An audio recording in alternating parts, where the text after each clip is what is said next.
Maruti courier સર્વિસમાં આગ લાગેલી હતી ગયા મહિનામાં.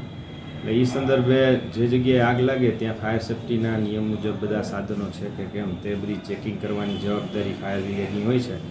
એટલે ત્યાં ફાયર એક્સટિંગ્યુશરને એવું હતું અને આગ લાગી ત્યારે એ લોકોના કર્મચારીઓ દ્વારા બુજાવેલ હતી અને અમારું ફાયર ફાઇટર બી ગયું હતું. ત્યારબાદ ત્યાં આપણે ફાયર સેફ્ટીના નિયમ મુજબ જે એમની બિલ્ડિંગ 9 મીટરથી વધારે હાઇટમાં છે એટલે તેઓને નોટિસ આપેલી છે અને નોટિસ અન્વયે ફાયર સેફ્ટીના જે નિયમ મુજબ આપણે ફાયર સિસ્ટમ ફિટ કરાવવી પડે એ ફિટિંગ કરાવવા માટે આપણે એમને સૂચના આપેલી છે.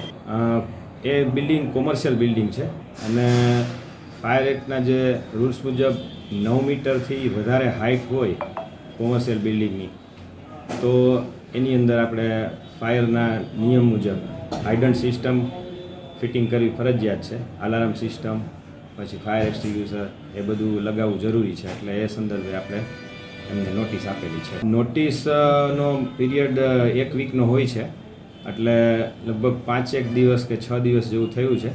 નોટિસ અમારા બીજા ઓફિસર છે એમના દ્વારા અપાયેલી છે અને એ સંદર્ભે એ લોકો ફાયર સિસ્ટમ ઝડપથી ફિટ કરી આપશે એવું ગઈકાલે એમના કર્મચારીઓ દ્વારા જાણવા મળેલું છે.